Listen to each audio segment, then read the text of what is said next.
Hi, and welcome to the Changing Perspectives podcast, the show where we discuss a variety of topics, including grief, parenting, pop culture, and relationships. Join us and explore a number of changing perspectives. We're your hosts, Jenni and Josh Brennan. Hello, Jenni. Hi. What's going on? I have no idea. Welcome back in the studio. Oh, this is where I live all day, every day. I know. And that's what we talked about, this being sort of the reason that it's been a little bit hard to get back in the studio because this is where you work, so it's not like a break. Yeah, I've been exploring my resistance to recording, and part of it is that I spend a lot of time every week in this chair, in this office, with this view, and I'm not exactly running to get back in here. Yes. Like, this is where I see all of my clients, and this is where I teach all of my classes. So it's also where I do my recording. I wonder if we should transform it before recording so it's different. That seems like a lot of work. Like, would you want to sit on this side where I am? That's a lot of work to move this clunky chair over there. Not for me. Well, Well, I don't know. No, I like seeing the front of the house. okay. Yeah. I don't know. So anyways, this is riveting.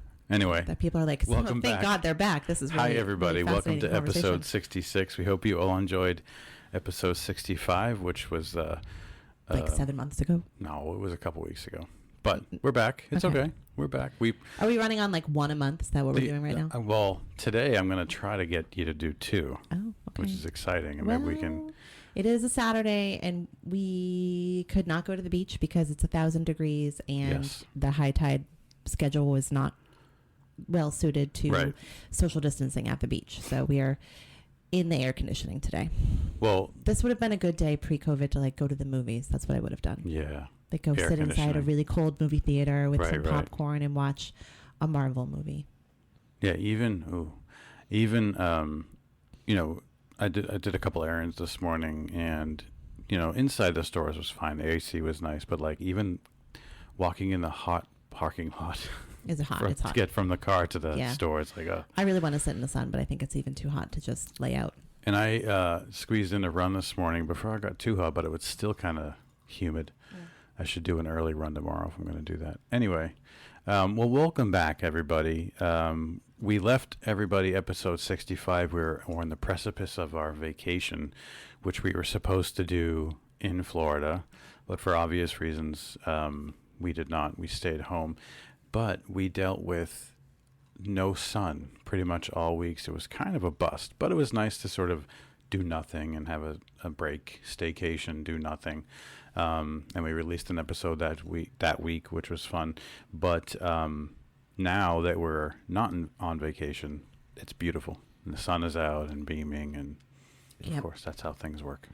We even tried to have 2 beach days, and one of them was like 68 degrees and cold and windy, and we lasted an hour because we were like, we are going to do it and hope the weather changes. And then the second day, we woke up Yep.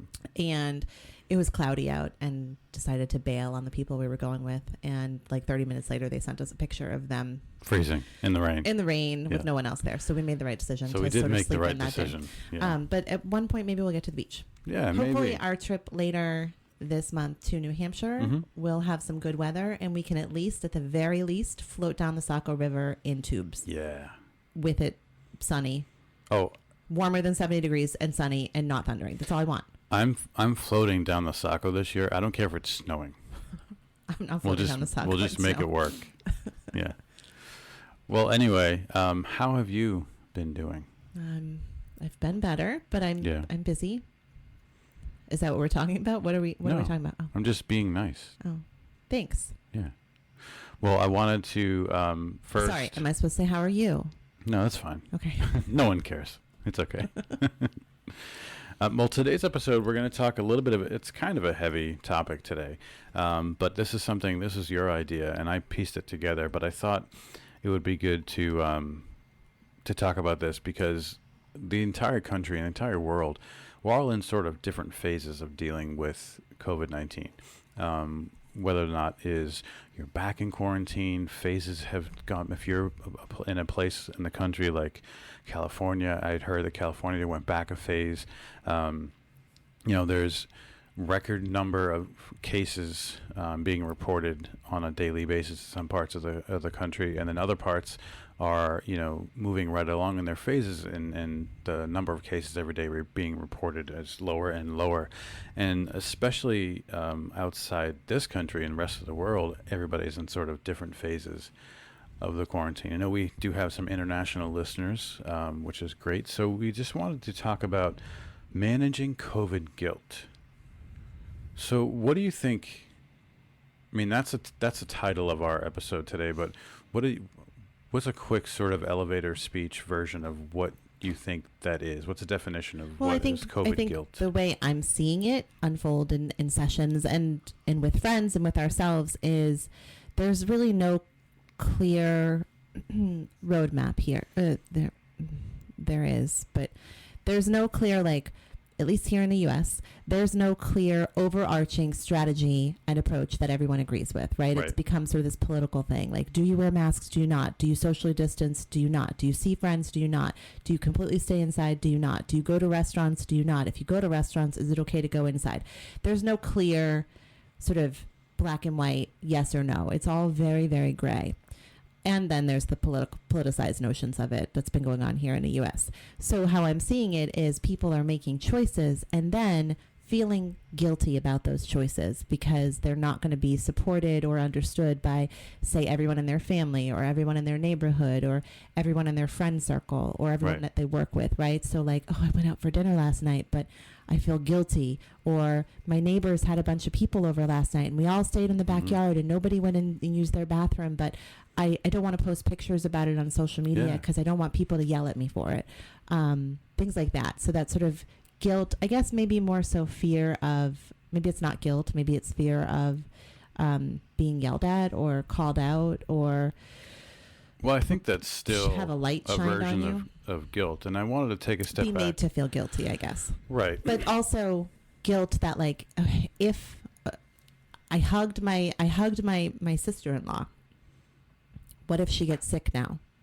Right. Like, so now there's that sort of potential guilt, right? If she gets sick, I'm going to worry, was it because my husband's a first responder and had been exposed and we didn't know it? And then I exposed her by hugging her, but she asked for a hug and we hadn't hugged in 4 months. Like, so that kind of guilt as well, that sort of potential exposure guilt. Yeah. And well, I think a lot of what I want to talk about today, a big piece of it is we talk about survivor guilt a lot in our grief episodes, but there's survivor guilt here too, I think, during COVID. And I want to talk more about it, sort of a little sneak preview, but survivor guilt in the setting of, I didn't lose my job, but I know a lot of people that did, or actual survivor guilt with regards to people that have died due to COVID, right? That's a real part of it. But why do you feel guilty? And I wanted to take a step back and sort of put out some definitions of guilt. And I've got about 4 different articles that I'm going to put in the show notes for today's episode. This first one's from mindtools.com, dealing with guilt. I'm going to read the first section. It says, why do I feel guilty? Guilt is the emotion we feel if we let ourselves or others down by failing to meet a particular standard. The standard may be widely acknowledged, missing a deadline, delaying a project. It also can be self-imposed, personal perception that you haven't lived up to your values. And they go on to say, broadly speaking, there are 2 kinds of guilt, healthy and unhealthy. As the resident professional, quite literally, would you agree with that? There's 2 types of guilt? Like sometimes some guilt is healthy? I guess I would say like accurate and inaccurate, or like real and perceived.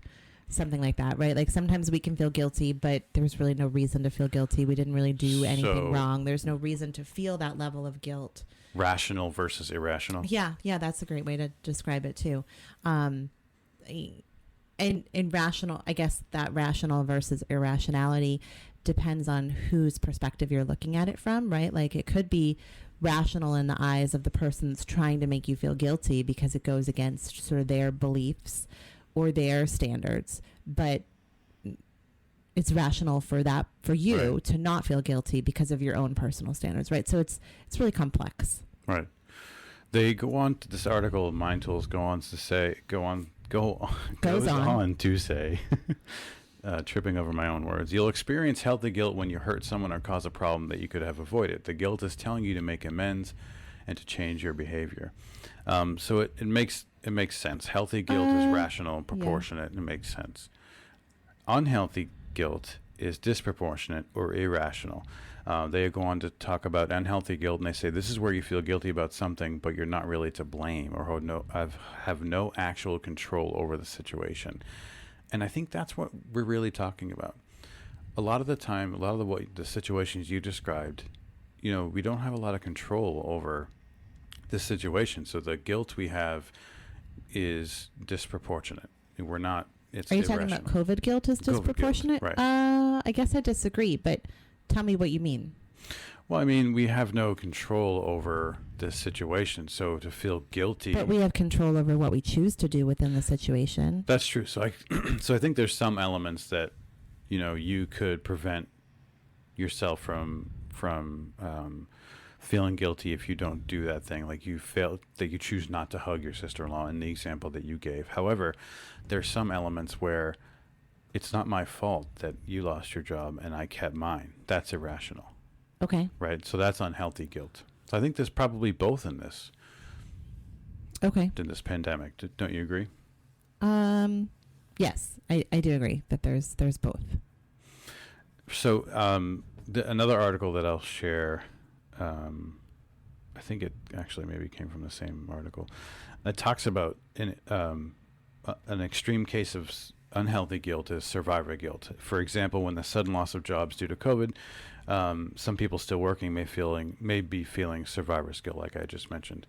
Yeah, I mean, I guess in a way that the article that I wrote that was published by Boston.com, I guess you could say that's kind of an article about survivor's guilt related to COVID, right? Like this, like I'm one of the lucky ones, but I'm still not feeling okay. Like that sort of concept of like, I didn't lose my job. I'm still, financially okay. Things are okay. I was able to shift everything, for the most part, everything to an online situation and sort of mitigate risk for myself and my clients and our family. And I was already teaching online, so that was okay, but it's still hard. And there's some sort of, I guess, survivor's guilt under that as well. Okay. Well, you could also, I think now I'd like to sort of go through some of the examples of what people may be feeling during this. So first would be the example we already gave about someone losing the job and you didn't. So guilt sort of about circumstances, right? Like a guilt versus your circumstance versus someone else's sort of poorer circumstance. And two, I mean, everything that we deal with is relative, right, to our situation. But, I know an example of folks, acquaintances of mine being, feeling guilty about being upset with something going on in their work life and thinking to themselves, well, wait, but I have a job still. And there's so many people that don't. So why am I complaining about this, this small element of my job that is really inconsequential when you think about taking a step back and realizing there's so many people that aren't working right now. I actually think that's kind of not a healthy line of thinking. And I see it a lot in my clients who clearly I'm still very busy. So clearly people are still struggling and needing support, right? And I've had lots of people sort of stop in the middle of a session and be like, I know I shouldn't be complaining about this. I'm lucky. My husband's still working. We're still able to make our mortgage payment. We're still able to do these things. Yeah. I shouldn't be complaining about the fact that our 3 weeks away isn't going to happen like it has happened for the past 10 years. I don't know that that's a really helpful line of thinking because it doesn't matter, right? So what matters is your own circumstance. I think it's not in good taste to then flaunt it, right? Right. But that you still need to feel your feelings. But so can we give ourselves permission to feel our feelings in the setting of COVID-19? Yeah, I think we need to give ourselves permission to feel our feelings and give ourselves a little bit of grace. Right. Just understanding and compassion towards ourselves that, you can be lucky in a whole lot of areas, right? You can be lucky that no one in your family has become sick, that you haven't lost your job, that financially you're doing okay, that you've been able to sort of pivot your job to an online situation. And at the same time, still be really sad or frustrated or have the feelings that you're having. Like those two things, it's not one or the other. You can feel both things, right? Like you can, I talk about this a lot with clients, is that you can hold two opposing feelings at the same time, right? You can, oh, there's Everett. Everett realized we're recording without him. You can love somebody, right? And really not like them. At the same time, you can have those two opposing emotions. So you can be feeling really grateful about your circumstance and at the same time being really sad or frustrated that you can't take that vacation, or that like you can't go to the movies on a hot day, or the tide schedule really kind of messes up your ability to go to the beach because it means the beach space is going to be smaller, so it's going to be harder to sort of socially distance. Right. Those two things can happen at the same time. Yeah, you can be, it's okay to be feeling that way. But I think the guilt sort of arises when we look at the circumstances through a lens of like right and wrong, black and white, kind of yes or no, right? Like it's bad if we do this thing versus it's good if we do this thing. And so if you're looking at the world through that black and white lens, you're always leaving space for guilt, because that's not reality, right? Reality is really kind of living in the gray. Right. Who are you texting? Just breaking the fourth wall.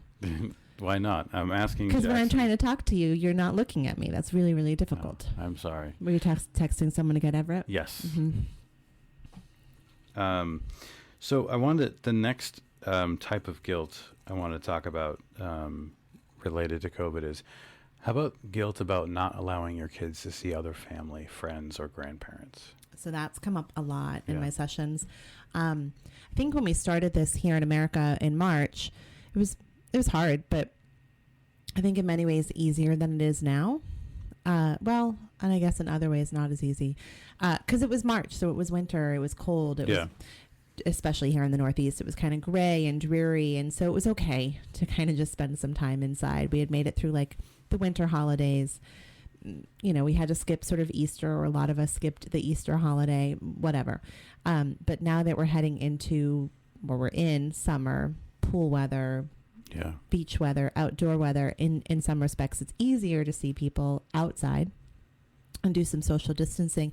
But what I'm hearing from a lot of people, especially people with young children, is that grandparents and in-laws are really struggling with not being able to feel like they can hold their grandchildren's hands or hug them, or, you know, pick them up to put them in their high chair, or all that stuff, or hold them while they give them a bottle. Like that stuff's really, really hard. And how do you it's so hard to be a parent and have the situation where maybe your parent, you know, they're at I'm going to back you up. It's so hard to be a parent. Period. Right. Right. But specifically about like this guilt around not allowing them to see. Let's stick with the grandparent example, because grandparents, the elderly, are more susceptible to developing complications from COVID. That is one area that I think everybody in America is clear on. Yes. Like that is one area, maybe the only area that people agree on. Well, hold that thought. There's more to. Okay. I have another type of guilt, but you know, but they also, like, time is short, maybe, for... Well, I was talking to someone the other day who said, you know, at the beginning of this, their youngest child didn't see their grandparents. Mm-hmm. But then probably in May, so, you know, once the weather started getting a little warmer, the grandmother in particular, who I think is in her, like, mid to late 80s, said...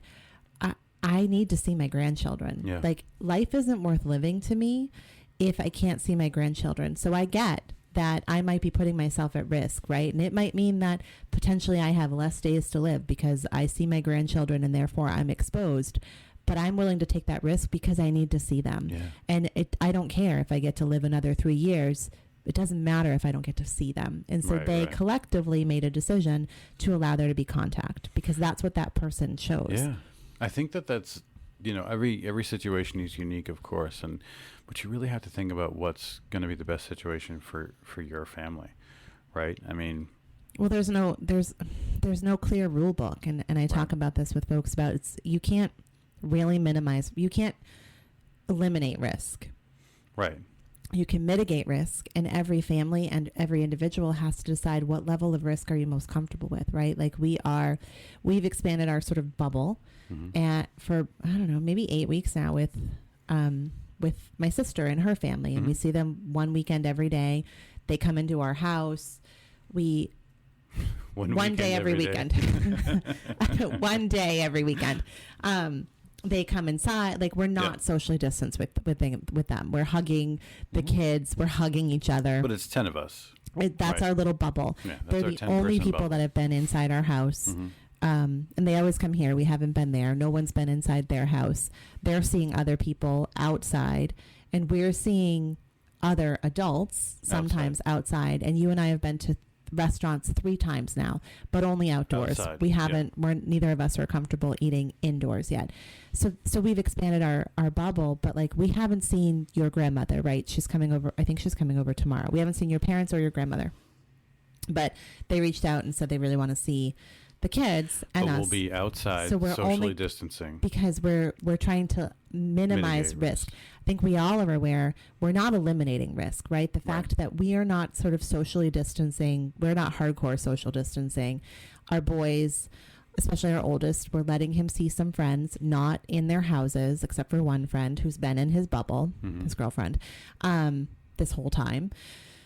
So it's a risk, right? So are you going to hug your grandma? I don't think any of us should hug your grandmother tomorrow. Like, that's not a risk that I'm comfortable to take, right? Because I always think in every situation, you're the most exposed out of all of us. And I've not been in a store since this started, and I am totally cool with never being in a store again. It's lovely. Instacart is wonderful. Shipped from Target is wonderful. Amazon delivery, wonderful. I don't need to go. Medications can be delivered, but I always think about potential regrets, right? I want to be able to not have regrets. Yeah.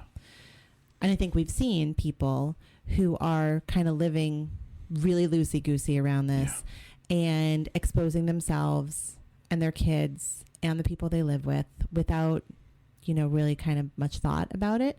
That's, for me, I wouldn't do that, because I wouldn't be able to live with the guilt or the regret of something happening and me saying, was that because of me? Or maybe I would be able to know, like, that was because of me, because I wasn't careful enough. And we've seen the outcome of each of those different types of situations, bad and not, people that have contracted it. That were being sort of loosey-goosey, but we've seen others who have been loosey-goosey, but thank God haven't contracted anything yet. But you just never know. Well, and we've known some people that have contracted it that have been sick and have had to isolate from their kids, which has been really hard, and from their spouses, but they've been okay, right? So we've seen that, but we've also professionally seen people not survive. Right. Yeah, absolutely. What about the guilt? And not just elderly. No, not just elderly. And not just people with underlying conditions. No. Just throw that out there. No, and I've seen, everybody knows by this time what I do for work, and, I've certainly seen my fair share of, what this virus can do. What about, let's stay with this sort of guilt for a minute. Let's shift gears, though, and think about kids' friends group, right? Like, we're all on social media, so we see what everybody's doing. And if you are a parent who's chosen to keep your kids still, socially distanced from their friends and really not see their friends, for the most part, you're erring on the side of caution. But then they see maybe, kids as young as 8 and 9 have social media, so they can see different things, but they see their groups of friends getting together, being at pool parties. And I think this even happens in neighborhoods. Yeah, absolutely. So how do me as a parent, if I choose to, how do I deal with that guilt? Because I think I'm making the right choice. I feel like I'm making the right choice, but am I? Because I'm keeping my child away from it's summer, right? Summer is the most social time for kids. I go back to like thinking about the movie The Sandlot. It's like summer is for kids, and we're smack dab in the middle of it. And we've got parents who are making this, what they think is a smart, safe decision to keep their kids away from their friends group. But how do I deal with that? And when is it okay? And, I'm leaning, and this is a question now. I don't think What's the right answer, psychotherapist? This is the problem. There is no right answer, right? The right answer depends on your family. So how do you deal with that? Well, I guess I would ask you, why is that the decision you're making? What's your why? Right. What is your why? Is it because you live with a 95-year-old, woman and you don't want her to be exposed? Is it because you work in an ICU and you don't want to expose people? Like, what is your why? And then asking yourself, like, is that why? Do I still sort of stand behind that why? Does that why still make sense? And if it does, then you just have to sort of keep reminding yourself that's your why. There's a reason. It's not because you're being haphazard or anything like that. And it doesn't really matter, right? Like, it doesn't matter if other people understand. To a certain extent, it doesn't really matter if your kids understand. Like, they have kid brains. They don't have adult brains. Right. They can't understand everything, and they can't understand the reasoning behind everything. I think it's your responsibility to help them try to understand why, and for you to explain it to them in a way that they understand developmentally. But ultimately, it's your decision as parents. And aside from COVID, this is something you encounter as parents. This is something we encounter as parents forever. From the moment we're pregnant till the moment, I don't know, we die, I guess, there's always going to be people questioning our decisions, right? Like, oh, why are you eating that turkey if you're pregnant? Why are you laying on your left side if you're pregnant? Why are you having medication if you're pregnant? Why are you breastfeeding? Why are you bottle feeding? Why are you sending him to daycare? Why are you not sending him to daycare? Why are you using sign language? Why are you not? Like, all of this, right? There's always people questioning that don't understand our reasons, and there's always people that are going to do something different than what we do. So in a way, this is just another one of those examples. I feel like you had two questions, and I just answered the first one. What was the second one?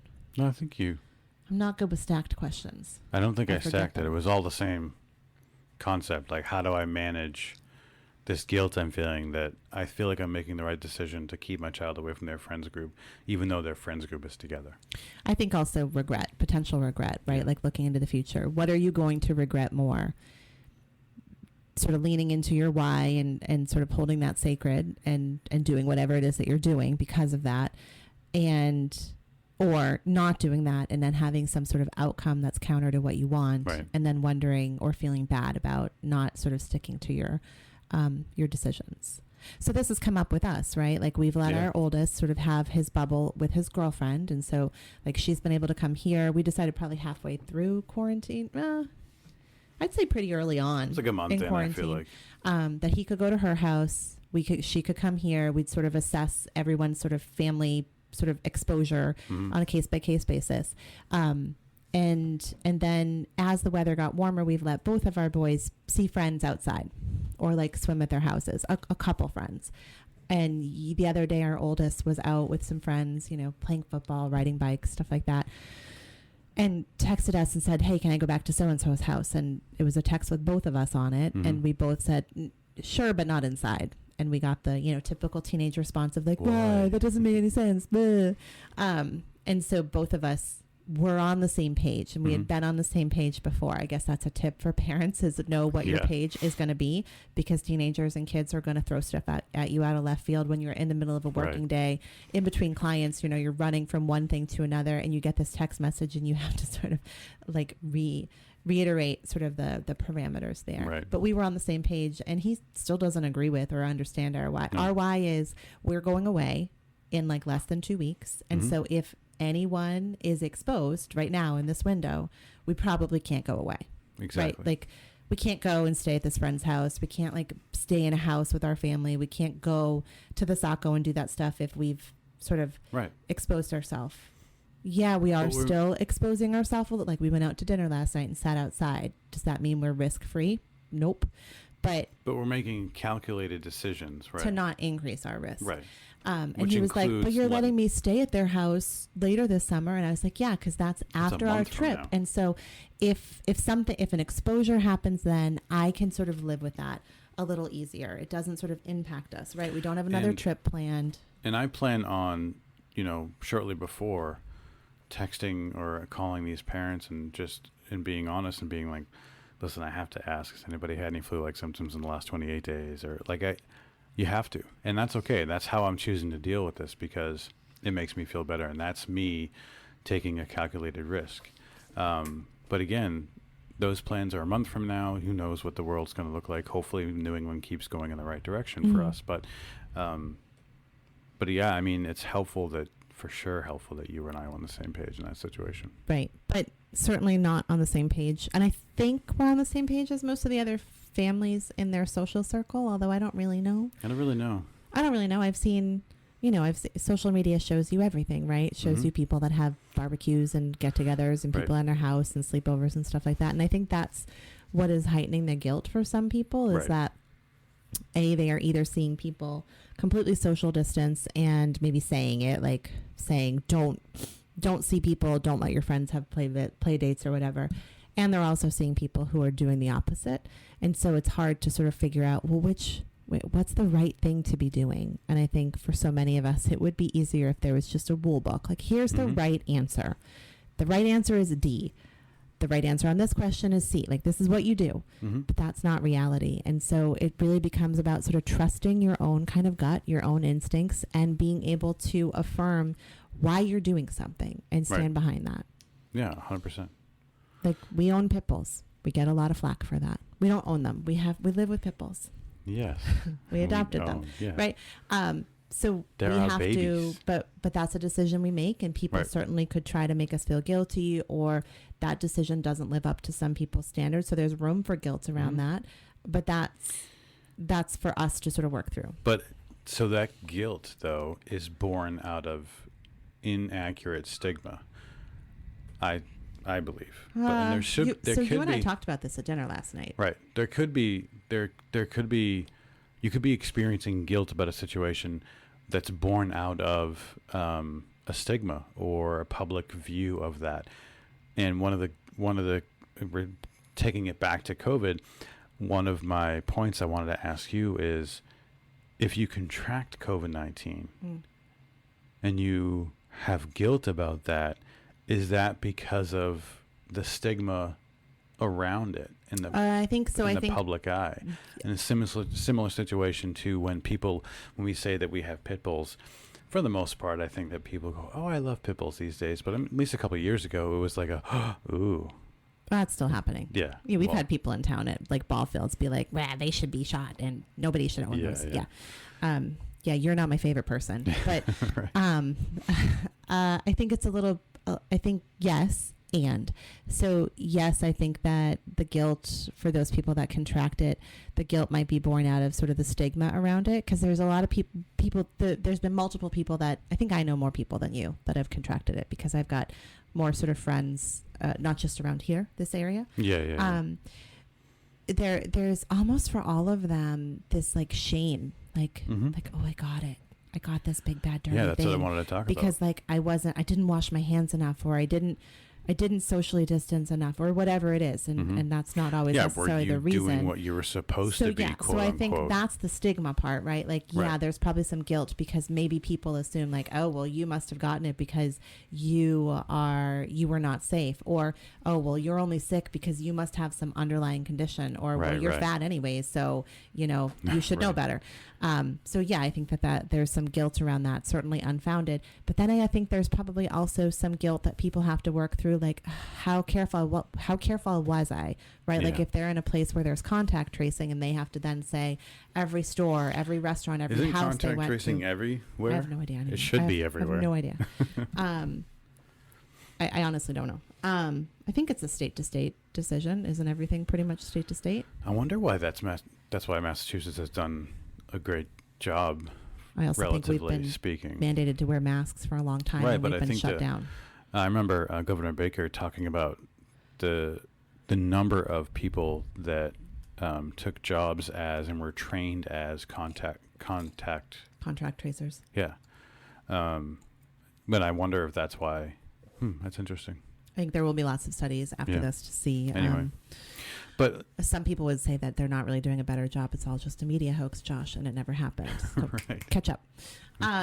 Well, let's stick with that, because what I wanted to say, you could be experiencing guilt, which, based on our definitions from a few, at the beginning of this show, was it would be healthy guilt, because maybe you were someone that was like, this is fake. I don't agree with this, whatever. Who cares if we get it? Herd immunity, whatever. And then you get it. You should feel guilty, I guess, a little bit. So I guess I don't know that, is guilt ever healthy? Like, why is that a healthy emotion to have? That's a good question. I'm not the... Like, I don't know if professional. if you're one of those people, and we've seen those, instances reported in the media, like someone that was very publicly, like on Twitter or Facebook, being like, this is fake, it's phony, it's not a big deal. Chuck Woolery, right? He just said, did you follow any of that this past week? He was on Twitter. Yeah. And I think he's deleted his account. And then a few days later, his son got it. And suddenly it's not so fake anymore. Well, but does that mean he should feel guilty? I don't know. Does that, like that, there's something really kind of punitive about like guilt. For me, if that's an emotion that you're feeling after that, I guess it would make sense. Like, it makes sense to me. Okay, makes sense. It's rational guilt. I don't know. So maybe rational, but not necessarily healthy. And I don't know that it's like mandatory. My response is, you should feel guilty. Like, I'm not like... Is that the Catholic guilt in you? Right? No. Like, is that because you're raised in... I said that's not what I feel. Okay. No. That's not what I said. Okay. But if I'm also, though, if you're sitting there telling me I feel a little guilty, I guess that makes sense. Well, your guilt is rational. It's proportional. That's like, right. I understand why you would feel that way versus like, yes. Well, you should. And speaking of celebrities, the Fighter and the Kid right. podcast, those two guys, Brian Callen and Brendan Schaub, pretty notably were sort of whatever about it. They had comedy shows. They're both comedians now. I think in Houston. And they both contracted COVID-19. Hotspot. And all of their staff and people that are around them, obviously got exposed, are now PUIs, or they actually have it. People under investigation. And they've come out and said, yeah, we probably shouldn't have been so cavalier about it. Mm-hmm. And so that's interesting. So my reaction is like, yeah, you should feel guilty. So maybe I personally have a different see what we did standard. There? We revealed something. I have a different standard in maybe when it comes to maybe when it comes to people in a public eye. Like maybe some people in all of this do have a sort of social responsibility. Yeah. But also, I'm like, freedom of speech. Say whatever you want to say. Mm-hmm. Also, if you have a voice, a public voice, say whatever you want to say. But when do you get? But you have a responsibility for the outcome of using that public voice, right? And I think now, it's real. It got real, and they realized that they shouldn't have been so cavalier about it. Now they're coming out and saying, yeah, this is, one of them. I forget which one. I think Brendan Schaub was, quarantined in his basement. He couldn't see his kids while he was recovering. Which one is the one from that show? Goldberg's? Yeah. Brian Callen. So I think it was him. I think the other one was like out riding bikes and stuff like that. Oh, okay. I don't know. We don't really know enough. Cole, you'll have to jump in. Yeah. He's not here. No, he's not here. I tried to get them on the mics a couple weeks ago, but... Yeah, that's really hard to do when there's 10 children here. Yeah, that is true. We put Everett in charge. All right, I have a couple more points, but I think we should take a quick break and hear a little bit of a message from Lashbinder. What do you think? Okay, sure. All right, we will be right back.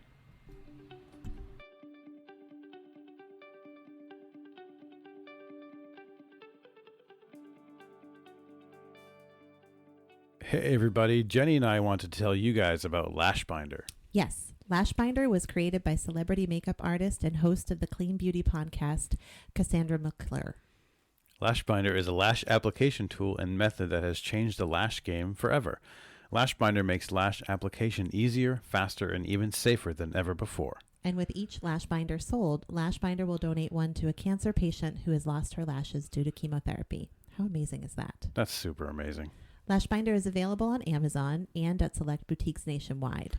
And you can also visit lashbinder.com. And just for our awesome listeners, you can enter the discount code Changing Perspectives at checkout for $5 off your entire order.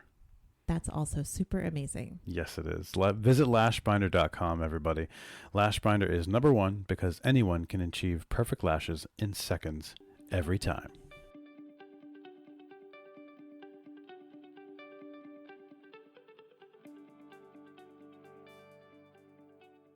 All right, Jenny, we are back. What'd you do during the break? Checked my email. Oh, anything fun? Nope. All right. So we left you when we were talking about guilt if you contract COVID-19 and, the responsibility you may have to sort of, admit that you were wrong. Maybe if you were somebody that came out against it or, didn't believe the hype or whatnot. And I think that there's some truth to that. And it's okay to feel the way you're feeling if you do feel guilty about what you were saying previously. How about let's talk about survivor guilt, Jenny. Didn't we already talk about survivor guilt? No, with the vast amount of COVID-related deaths. Like, how do I deal with that? If I'm somebody that is luckily have not known anybody that contracted COVID-19, and I don't know anybody that died, but I still feel guilty about that situation because of all the different deaths. Like, I'm someone that's scrolling through my social media and I see the deaths in Florida number that jumped yesterday and the deaths overall in the United States, and I feel guilty. Like, how do I deal with that?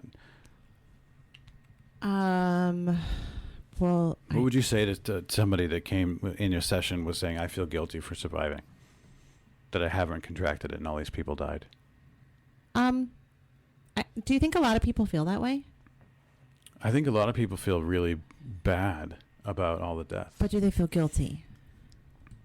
I don't know. I thought when you were going to ask that question, it was going to be about like, say you're one of those people who's like a 25-year-old and you go to parties all weekend, or you travel to like spring break and then you come back and go to grandma's birthday dinner and everybody in the family contracts it and then 4 people die. I thought that was where you were going to go with survivor's guilt. Oh, we could go there too. That would be, then my answer would be like, I think, you really need to do some grief work, because guilt is a sort of normal reaction to grief, and that probably needs to be sort of unpacked kind of in a professional space. Right.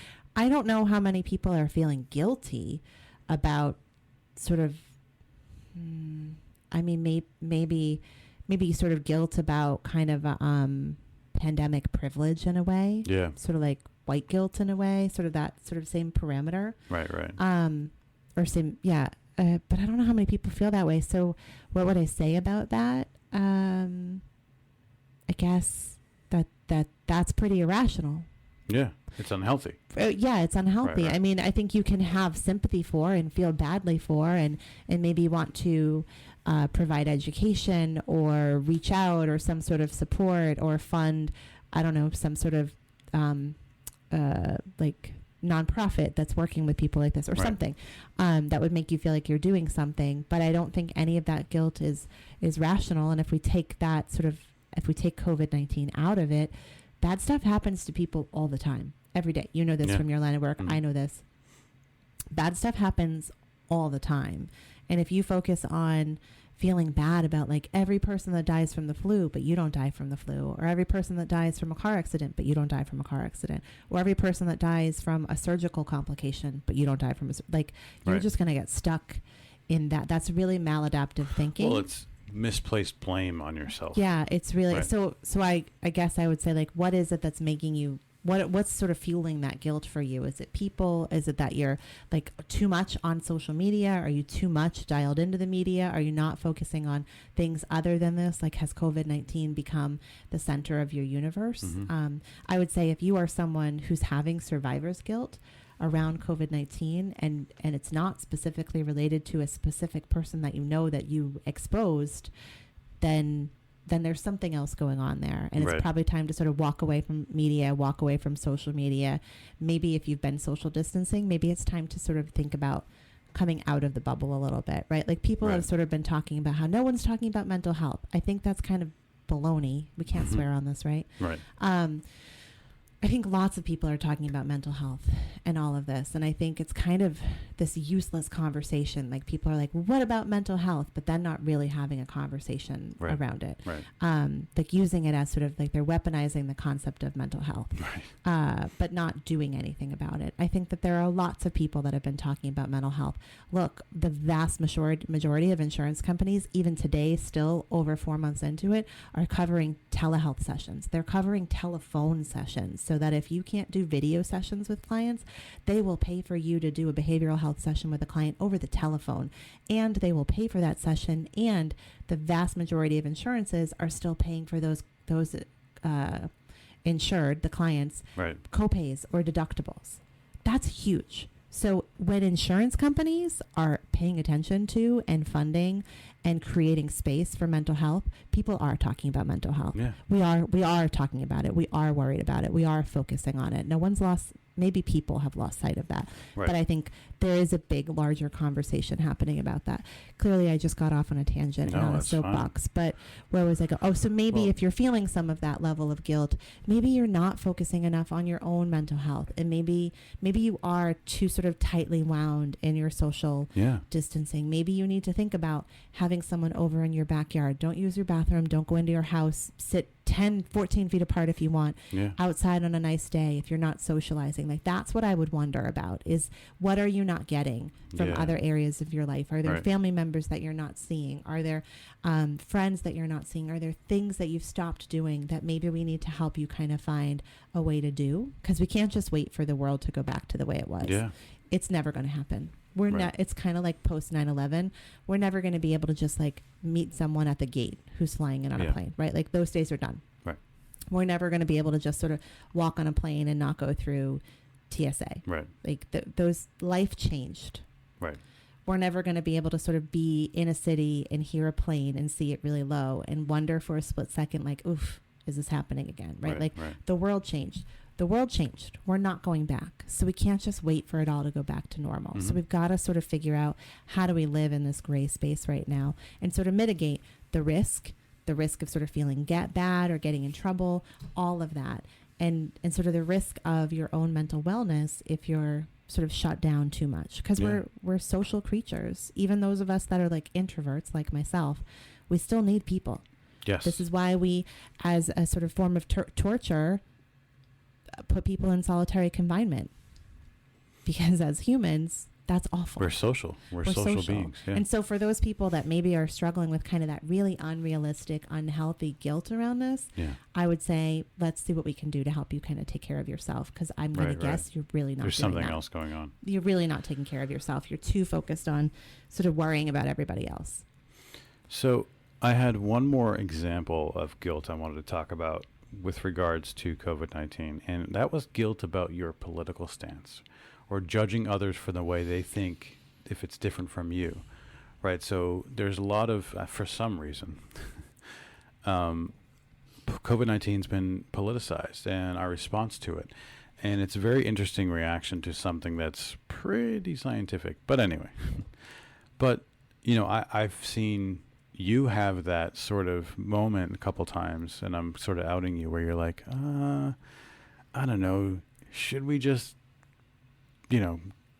let the boys go see their friends, whatever it is. Like, you've had that moment, I go back and forth, but then it's like, well, we're getting this information and we're realizing, for us personally, we are erring on the side of caution and feeling like, yes. I mean, we're medical professionals. We've seen it in this setting where we understand that it's very real, and the risk of it is very high. However, for those that don't work in the medical field, it still remains to be a fairly political topic. And then what about the guilt I feel for people that I'm very close with that I disagree with politically, and how do I mitigate that? How do I sort of manage that and still keep my friendships and relationships? That's a hard one. I don't think there's a clear answer. I think the reality is that so many things in life are defined by your experiences, right? So, our experiences professionally have sort of defined our understanding and our approach to COVID-19. And if you are fortunate enough to be someone who doesn't work in the medical field in an area that was hard hit, right? Like, and you don't have any contact with people that worked in ICUs, you had nothing to do with the frontline workers in ICUs, COVID ICUs in hotspot areas, and you don't know anybody that got it, it's really easy for me to understand why this feels fake, why this feels phony, why it feels like not a big deal.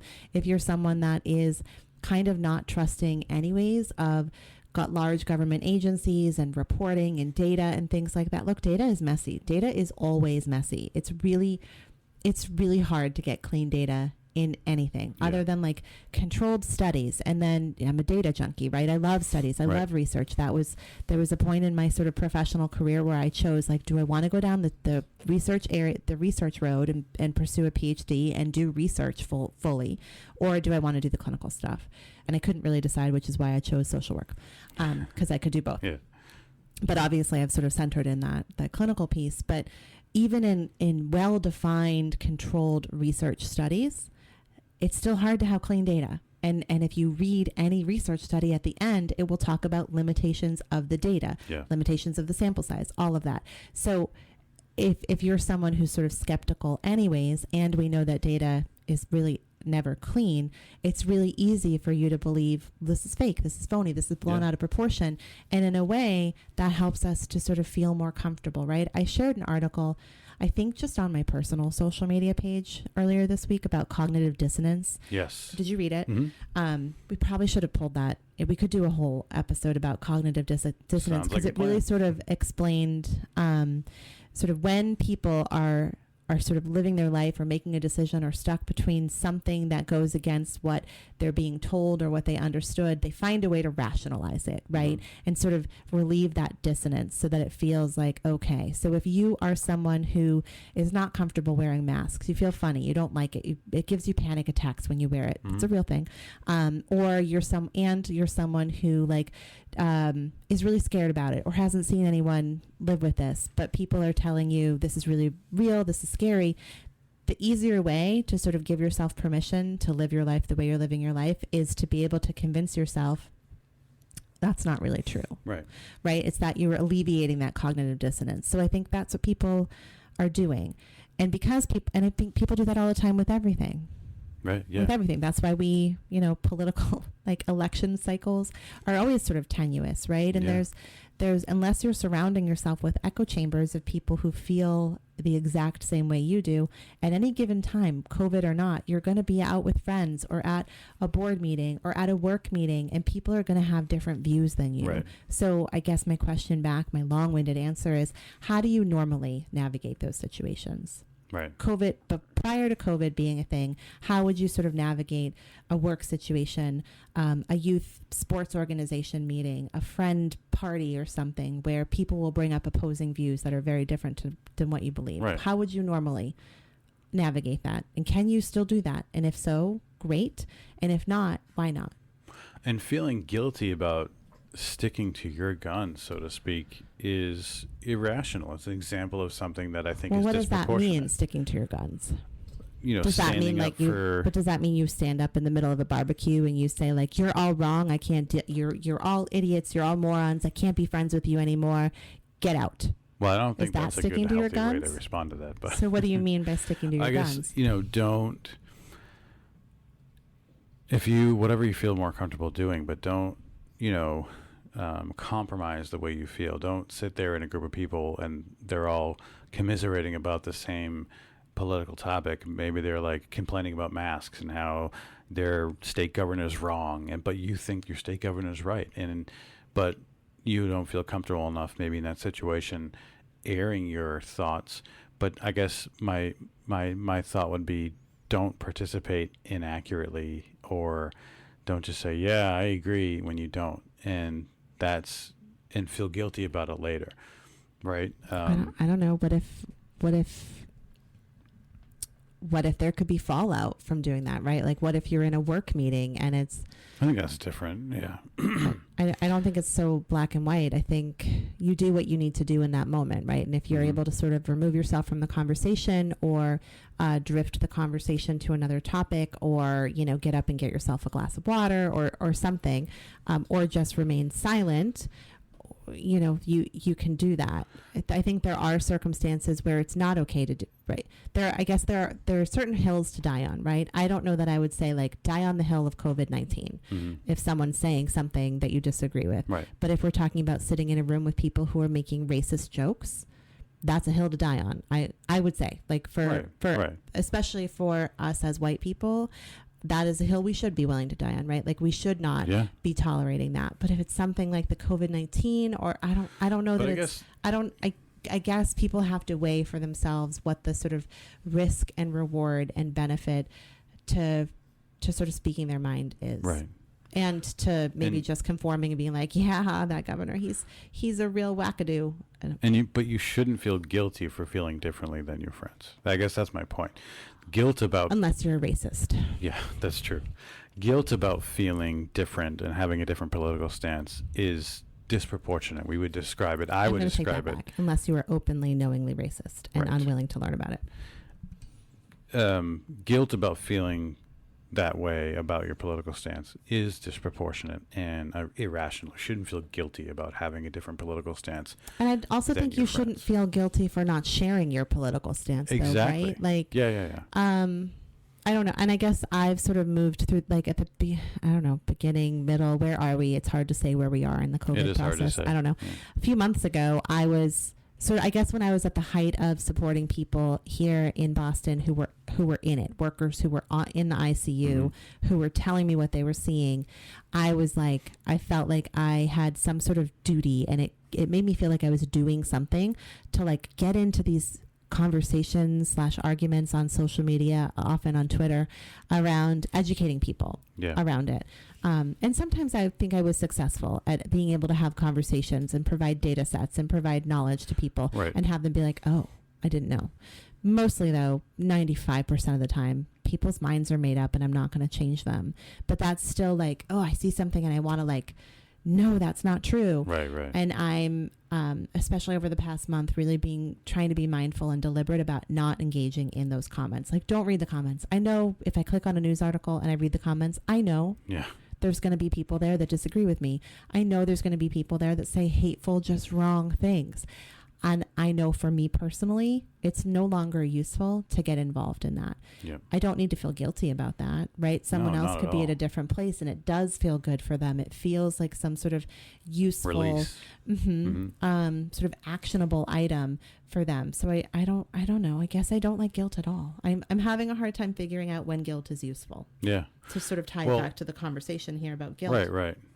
When is guilt a good thing? Well, I guess that's a nice segue into the final sort of piece for today is this Psychology Today article that I'm going to share with everybody. There's a couple different articles I'm going to put in the show notes links. But this one is 9 ways to talk yourself out of an unnecessary guilt. To rid yourself of needless guilt, reevaluate the reasoning that led to it. That's the title and the subtitle. I'm not going to go through all 9, but I did pull out a couple that I wanted to share and talk about. And one of the tips they say is acknowledge and honor your right to protect your self-interests. What do you think about that, Jenny? Do you think that's accurate? What does that mean? I guess it sort of ties back into this political stance discussion. Acknowledge that it's within your right and honor your right to protect what you believe and your self-interest. And I guess making the right decision to, for instance, maybe protect your kids by letting them, be in social situations. Could we argue that, like, and your family interests? Could that also mean that, like, choosing to snooze or unfollow people on your social media thread who don't agree with your way? Would that be like my decision to unfollow them or snooze them for 30 days is within my right of protecting my self-interest because seeing their stuff sort of upsets me. I don't know that it gives you permission to, like, be a jerk. No, I don't think so. Right? But that kind of leads to... But I guess it's okay for you to have feelings that are different. That's a nice segue to the next tip, which they say, recognize the legitimacy of standing up for your rights, right? Like, maybe... your particular political stance, who knows if it's legitimate, but it's legitimate for you and it's relative to you, and actually standing up for what you believe is legitimate, right? And it's okay to feel that way. Yeah, we're getting into, like, murky water here, right? Because someone listening could be like, well, it's my legitimate right to not wear a mask and still go into Walmart.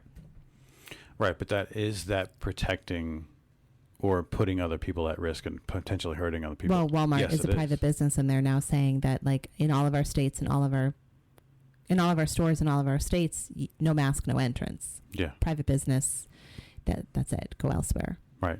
So I'm sure people are listening that will disagree with us. Mm-hmm. But pretty much, though, I think that's a good way to deal with unnecessary guilt about feeling that way, is that what you feel is legitimate.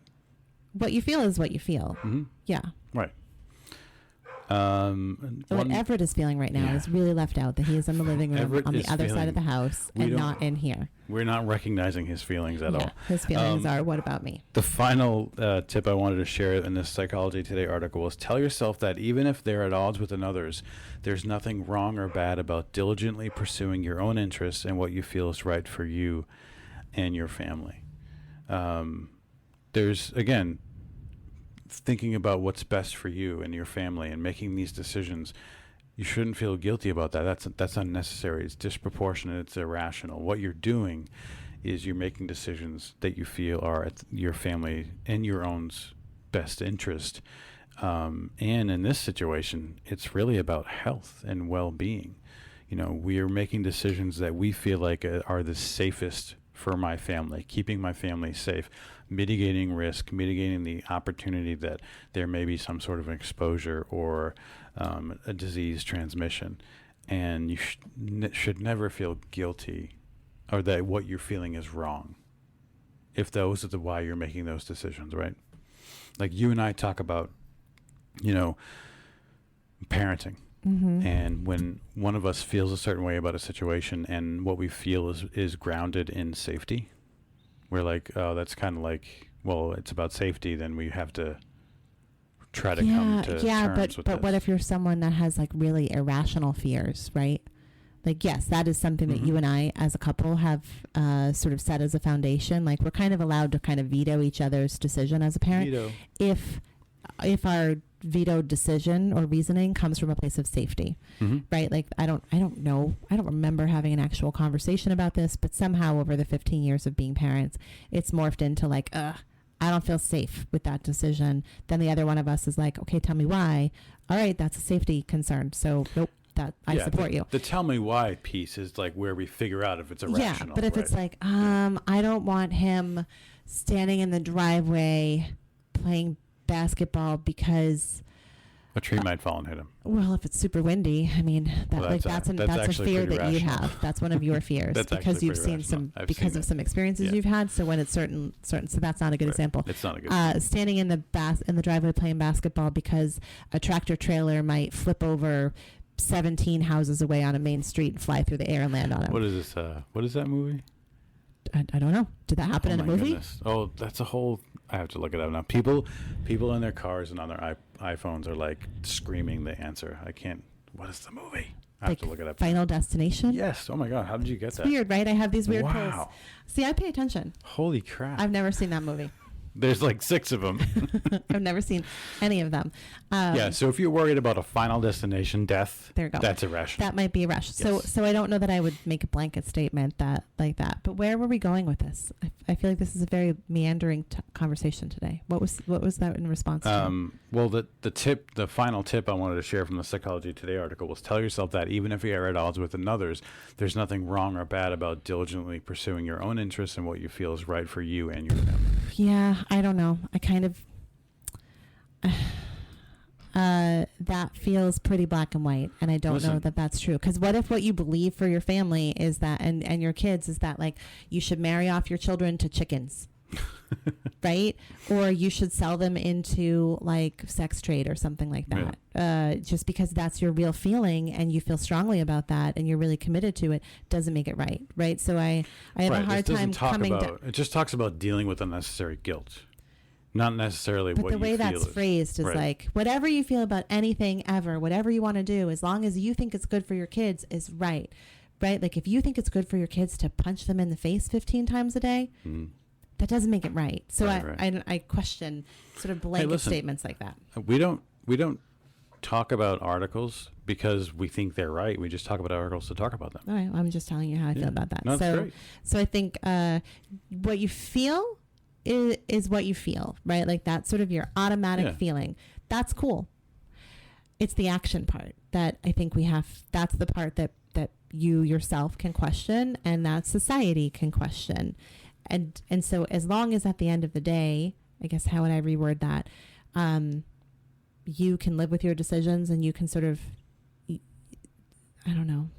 I don't know that you have to validate your decisions with people. I don't know. I have to think about this a little bit more. Yeah, that's fine.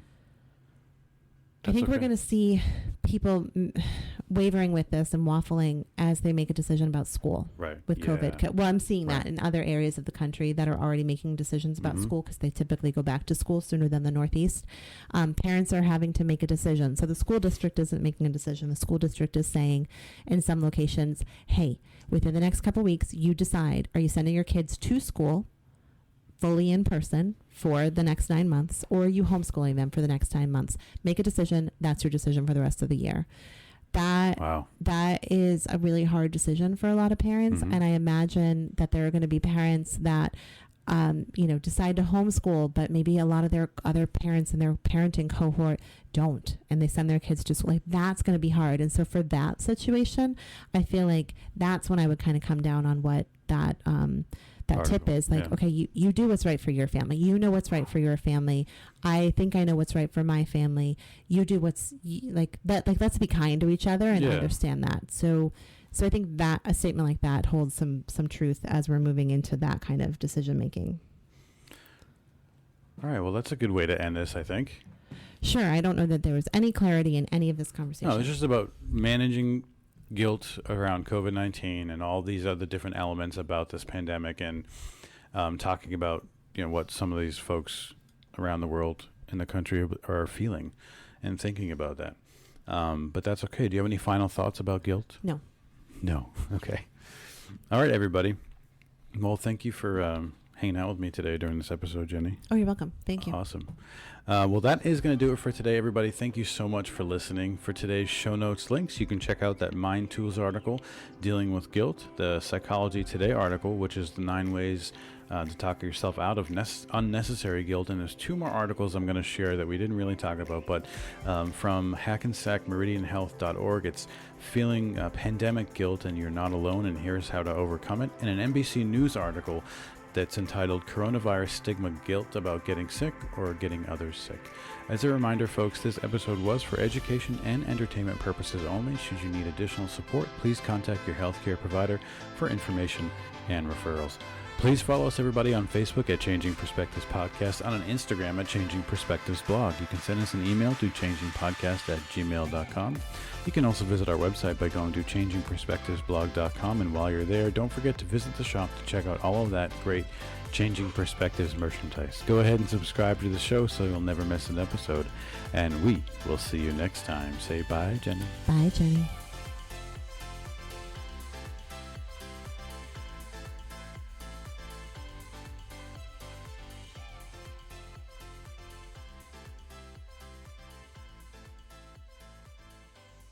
The Changing Perspectives podcast is produced, recorded, and edited by Dizzy Bird Studios.